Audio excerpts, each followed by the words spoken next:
My honorable colleagues, my name is Honorable Garba Datti Mohammed. I represent Sabangari Federal Constituency of Kaduna State. I move for a bill for an act to alter Section 12, Subsection 1 of the Constitution of the Federal Republic of Nigeria, 1999, Chapter C23, to include the prohibition of provisions contained in treaties to be domesticated that are in conflict with the moral and family value system of Nigerian state, and to deem such provisions as void wherever they appear in any treaty to be adopted for domestication. I move. Honorable Ayuba, second. Thank you once again, Mr. Speaker. I will lead this debate by quoting from Section 12 of Section 1 of the Nigerian Constitution, as amended. The provision says, no treaty between the Federation and any other country shall have the force of law to the extent to which such treaty has been enacted into law by the National Assembly. Mr. Speaker, the purpose of this provision is to empower the National Assembly to domesticate international treaties.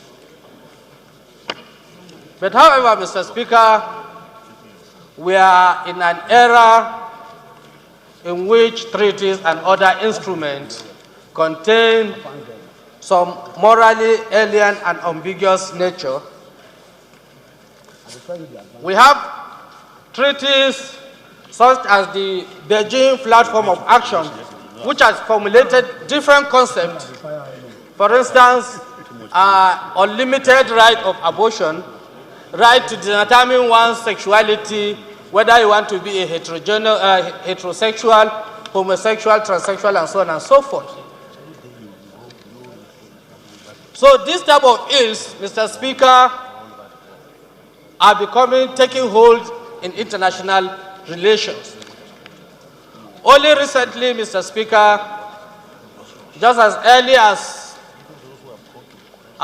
January this year, according to the Daily Mail of London,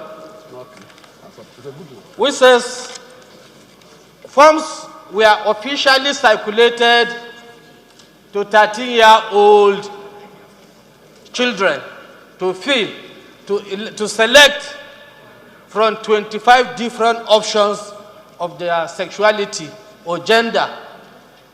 This is based on the belief that everybody has his own right to determine his own gender. For instance, Mr. Speaker, apart from the three I earlier mentioned, that is homosexual, heterosexual, transsexual, we have other options of gender descriptions that include such things as gender fluid, demigirl, trigender, non-binary, genderqueer, multigender, transgender, bigender, neutrals, and so on and so forth. So this is official survey conducted in the United Kingdom to give people the right to choose their own gender. So this type of invasions and ills are now becoming very rampant, and at times they tend to be sneaked into international treaties. So the proposed alteration, Mr. Speaker, seeks to add that provided that the National Assembly shall not enact into law articles or provisions or of a moral content in a treaty that tend to contradict or compromise the moral or family values of Nigerian state, and any article or provision of such description in an enactment made pursuant to this section shall be deemed not to have been enacted into law by the National Assembly. Mr. Speaker, we know before any international domestication, it has to come through the National Assembly. But as a way of an auxiliary precaution, and to make us perpetually vigilant on such ills, that's why we deem it necessary that this amendment should be taken into consideration.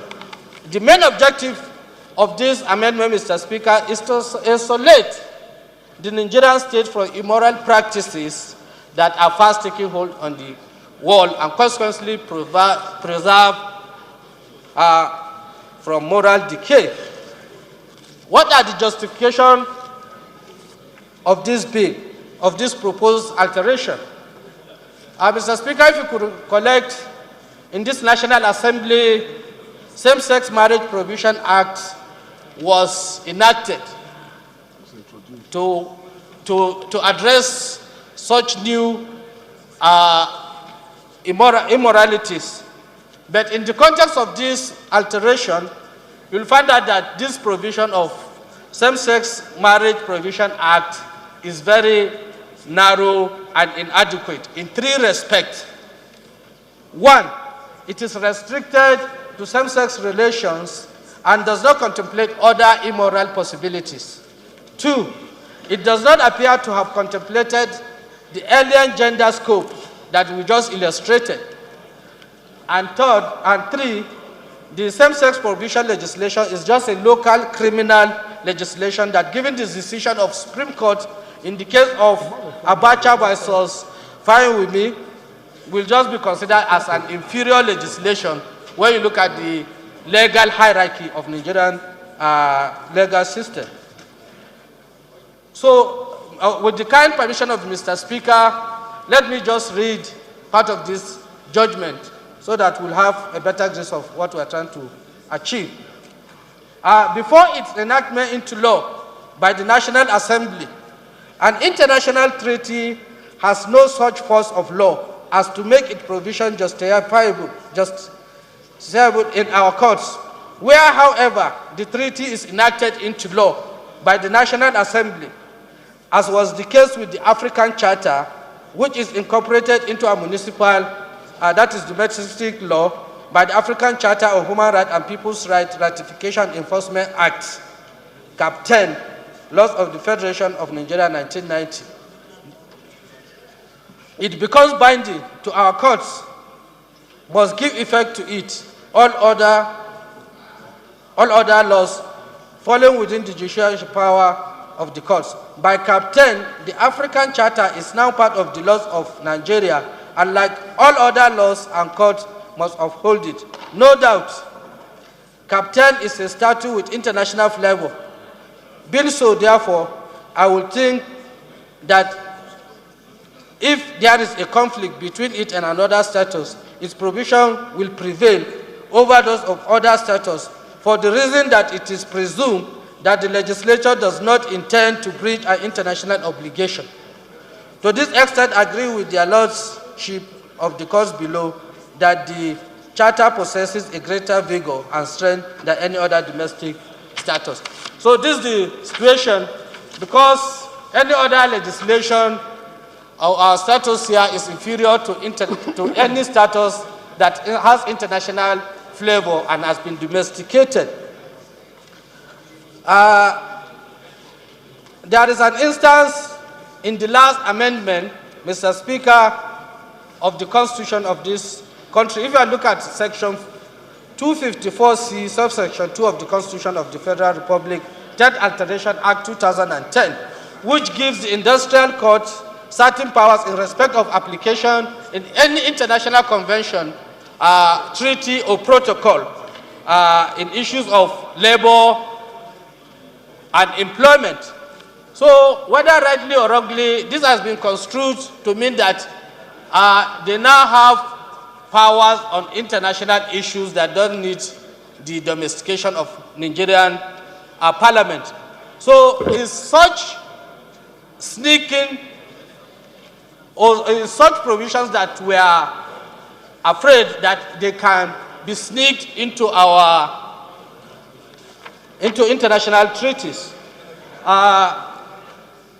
Mr. Speaker, this is not the first time in our legislation that will have something of this nature.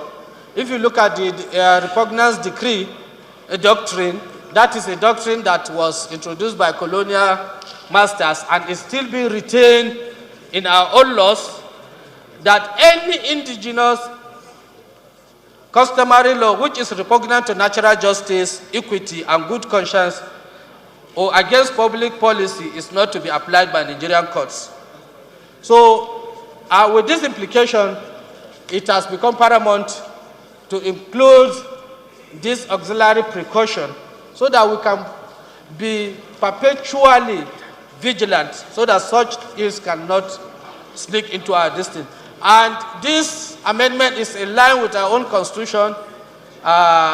If you look at section 17, subsection 3F and H, section 21 and section 23, these are sections that specifically try to preserve the family value and the family value of and moral value of Nigerian state. So, Mr. Speaker, I urge that this amendment should be considered when it reaches the Committee on Constitutional Amendment. Thank you, Mr. Speaker. Minority